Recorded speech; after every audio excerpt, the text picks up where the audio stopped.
Nós vamos iniciar a leitura do texto de João, capítulo 2. E ao terceiro dia, fizeram-se umas bodas em Caná da Galileia, e estava ali a mãe de Jesus. E foi também convidado Jesus e os seus discípulos para as bodas. E faltando vinho, a mãe de Jesus lhe disse: Não tem vinho. Disse-lhe Jesus: Mulher, que tenho eu contigo? Ainda não é chegada a minha hora. Sua mãe disse aos serventes: Fazei tudo quanto ele vos disser. Estavam ali postas 6 talhas de pedra para as purificações dos judeus. Em cada uma cabiam 2 ou 3 almudes. Disse-lhes Jesus: Enchei de água essas talhas. E encheram-nas até em cima. E disse-lhes: Tirai agora e levai ao mestre-sala. E levaram. E logo que o mestre-sala provou a água feita vinho, não sabendo de onde viera, se bem que o sabiam os serventes que tinham tirado a água, chamou o mestre-sala o esposo e disse-lhe: Todo homem põe primeiro o vinho bom, e quando já tem bebido bem, então o inferior. Mas tu guardaste até agora o bom vinho. Jesus principiou assim os seus sinais em Caná da Galileia e manifestou a sua glória, e os seus discípulos creram nele. Amém. Senhor, que palavra maravilhosa, Pai. Nos ajuda a compreender, querido, o que esse texto tem a nos dizer, em nome de Jesus. São tantas coisas, eu não pretendo dar uma exposição teológica profunda de nada, mas eu queria que a gente prestasse atenção em alguns detalhes. Em primeiro lugar, uma coisa muito natural, muito nossa, muito humana, né? Muito da nossa carne. A gente tem uma tendência a ver Jesus como solucionador dos problemas. Engraçado, Maria era mãe de Jesus, sabia que ele tinha uma missão, sabia que ele tinha um chamado desde o ventre dela, porque ela recebeu essa informação do anjo Gabriel, de quem era Jesus. Ela teve durante a vida confirmações de quem ele era.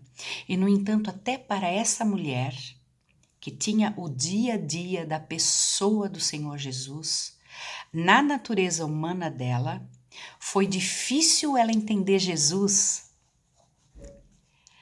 não sendo um fazedor de milagres. Interessante, né? A gente tem uma tendência a achar que ele é o nosso faz tudo, a nossa disposição. E na realidade ele não é. Ele não é isso. Ele não é o nosso pé de coelho, ele não é a nossa ferradura, né? Ele não é a nossa poção mágica para a solução dos nossos problemas, ele é muito mais do que isso. Essas bênçãos são algo que são acrescentadas à vida daqueles que creem no Senhor, na caminhada de fé. Nós vamos ver muitas bênçãos, mas não é isso que importa realmente, não é o mais importante. A gente tem que entender isso. Maria demorou talvez a vida dela inteira para compreender. Talvez quando o Senhor Jesus passou a sofrer, é que ela pudesse talvez aí entender realmente o que estava acontecendo. Porque se tem alguém que tivesse poder para fazer qualquer coisa na terra, soprar e solucionar tudo para ele mesmo, era o Senhor Jesus. No entanto, ele não fez assim. Ele resolveu ser obediente àquilo que tinha que ser feito para que a justiça do Pai se cumprisse, para que fosse pago o preço pelo pecado. A ira do Pai tem razão de existir. A ira do Eterno em relação ao pecado da humanidade tem razão de existir. E para ele ser santo e ser justo, ele não pode passar por cima do pecado da humanidade, né? É muito fácil para a gente dizer Deus é bom, Deus vai entender. Mas como é que ele vai entender o massacre de crianças? Como é que ele vai entender o estupro de mulheres? Como é que ele vai entender a violência daqueles que têm muito dinheiro contra os que não têm nada? Como é que ele vai entender determinadas coisas ou até a nossa pureza do estamos bem, né? Não praticamos nenhum mal, sentados confortavelmente na nossa casa, cheios de tudo aquilo que a gente pode ter, sabendo que o nosso irmão ali na esquina está passando necessidade. Quer dizer, ninguém escapa, queridos. Ninguém escapa desta maldade inerente à natureza humana. E nós temos a tendência de achar, quando a gente chega perto do Senhor, que Ele é um fazedor de milagres a nosso favor. A Maria, essa mulher impressionantemente maravilhosa, que foi escolhida entre tantas meninas para ser aquela que traria o Senhor Jesus à existência, ela também passou por esses problemas. Ela também via ele como, eu tô com um problema, faltou vinho, Jesus, dá um jeito, faltou vinho, resolve para eles estão com problema, resolve. Não é assim. Determinados problemas nós vamos ter que resolver na nossa capacidade. Alguns a gente pode contar com a ajuda do Senhor, sim, e ainda entendendo que quando Ele se predispõe a resolver um problema para a gente, provavelmente não vai ser como nós gostaríamos, nem como nós achávamos, nem do jeito que a gente pensa. Tantas coisas a gente quer e no final vai ver, não aconteceu. Não era assim, não era para ser. E nós vamos ter que dormir com isso, gente. Caminhar com Jesus é uma coisa maravilhosa porque, para começar, é uma aventura, né? É uma aventura. Ele também nos surpreende a cada dia. Tu não sabes o que vai acontecer. A Maria, quando olhou para ele, disse, tá faltando vinho. E ele deu uma pegada nela, mulher, que tenho eu contigo? Olha só, o filho falando com a mãe. Mas naquela situação, nós temos que entender o seguinte, a Maria não estava pedindo para o filho nada. Não era uma relação mãe e filho ali. Ali, a Maria estava se dirigindo ao Senhor. Percebam? E ele tratou ela como ele é, a autoridade. Ele disse, mulher, que tenho eu contigo? Não é dado ainda, não é o momento, não é chegada a hora, mas o coração dele, coração de Jesus, que é um coração de carne, um coração humano, na humanidade dele, a mãe dele pediu. E aí? A mãe pediu, vai fazer o quê? Ele se dobrou à vontade da mãe, porque ele estava na humanidade dele, 100% homem, sentindo tudo que nós sentimos, sofrendo tudo que a gente sofre, com a habilidade de ser dele, humano, sem o pecado. E podendo pecar, né? Escolhendo também.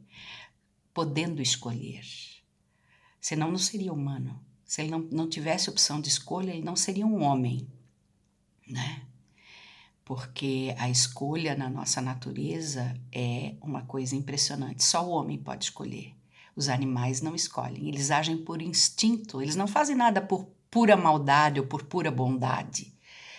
Eles agem por instinto, nós escolhemos agir da forma como a gente age. Então Jesus escolheu se dobrar à vontade da mãe dele naquele momento. Mas deixou claro, né, para ela que ainda não era a hora.